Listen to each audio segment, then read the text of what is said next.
to cut corners in the building business should now be a thing of the past. He also believes the National Assembly must intervene in the construction sector and create an enabling law for the competent practice of structural engineering in Nigeria in order to prevent building collapses such as that of the recent Synagogue Church of All Nations. Let's hope sooner or later we can get it right, because the world is watching. Well, that's our package for this week. Do remember to send us your questions, comments and suggestions to questiontime@channelstv.com, or you can also watch us online via channelstv.com. Many thanks for watching, and from me and the entire crew, till we come your way again, is bye for now.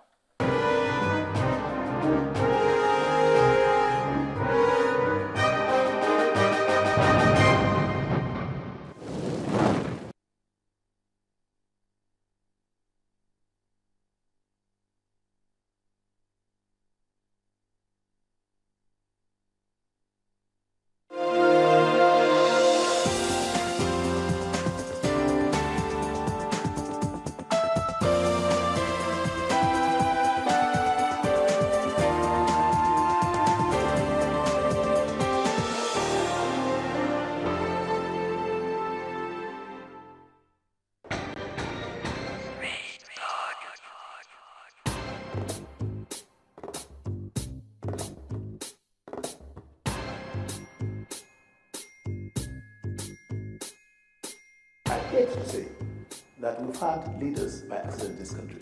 People have always come to it by accident. Go through the history.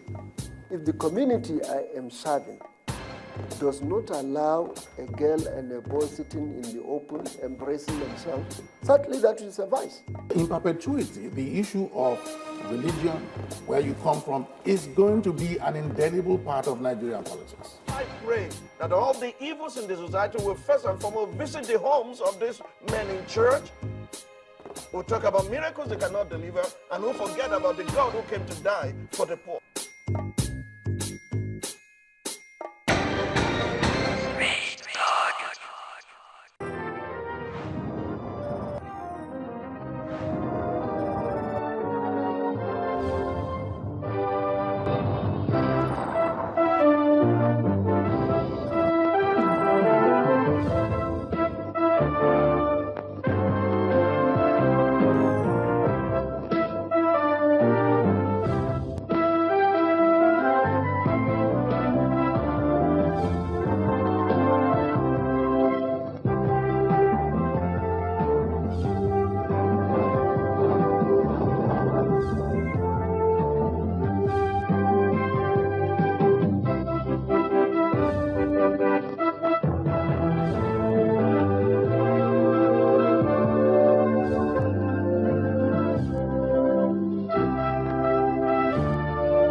Hello again. Welcome to News Track on Channels Television. I'm Maupe Ogun. And I'm Ayotunde Balogun. These are the stories and reports that we're tracking at this hour. Ahead of the 2015 general elections, the president has assured the international community that the polls will be conducted in accordance with global best practices to further strengthen Nigeria's democracy. Now, at separate meetings with the United Nations Secretary General Ban Ki-moon and the British Prime Minister David Cameron before leaving New York yesterday, Dr. Goodluck Jonathan reaffirmed his commitment to make elections better and more credible. He added that international observers will be allowed to monitor the process to determine the outcome of the polls. Ahead of the fourth-year anniversary of the All Progressives Congress in Ekiti State, the State Governor, Dr. Kayode Fayemi, is on a thank-you tour of all the local government areas. Addressing the people of Anjoni, Ekiti Southeast, Igboyin and Ayekire, that's the local council development area, the governor commended them for the great support given to his administration over the last 4 years. He also commissioned infrastructure projects in some of the areas visited.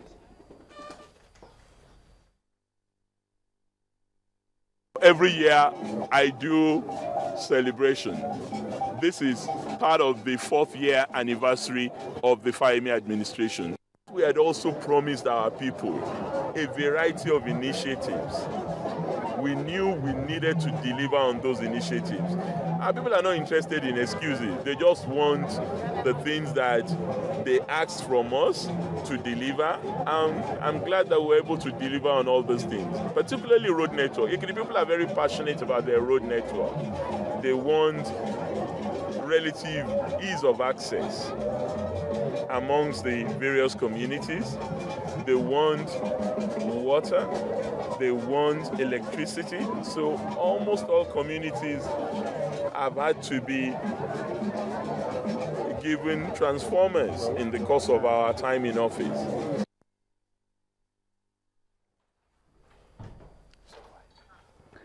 Now, looking at another story here, the Senate today has approved a $1 billion loan requested by President Goodluck Jonathan to fight insurgency.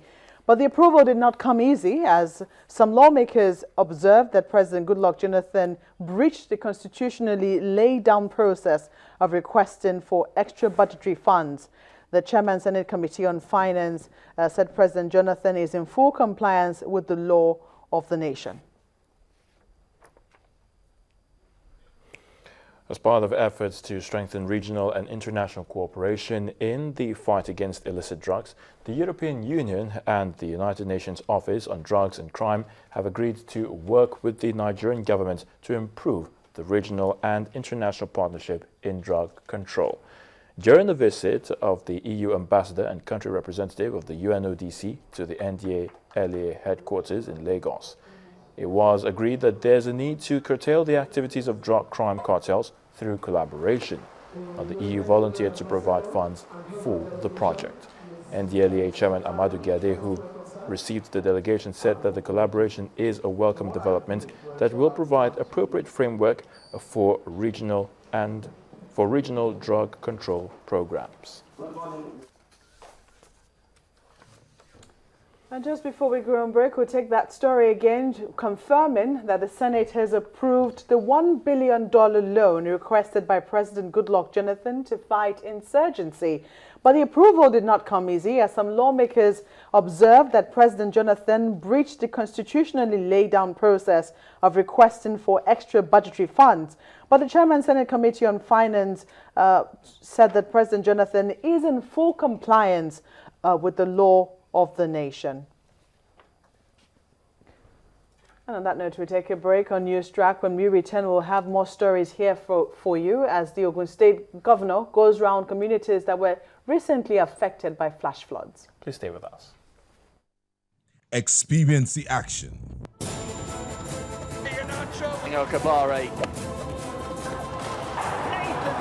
Witness the passion.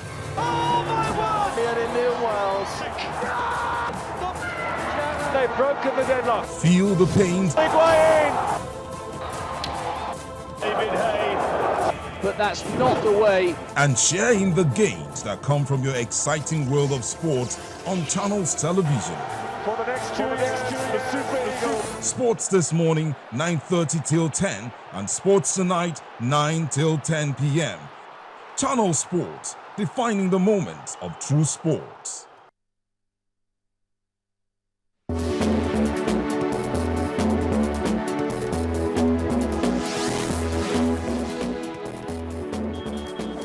Welcome back. All our top stories can be found on our website, channelstv.com, and also on youtube.com/channelsweb.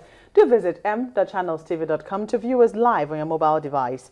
You can also download the Channels TV app for Android, iOS, and Windows phones from their respective stores. We urge you to please interact with the Channels Eyewitness feature on our Android, iOS, and Windows 8 platforms. If you have pictures or videos to share with us, tap the application on your device, swipe to reveal the Eyewitness menu, and then follow the instructions. Now, member countries of the Niger Basin Authority have been urged to pay their contributions on time to encourage the financial partners of the basin who have threatened to pool their resources. Minister of Water Resources, Mrs. Sarah Ochekwe, who presided over the extraordinary meeting of the organization,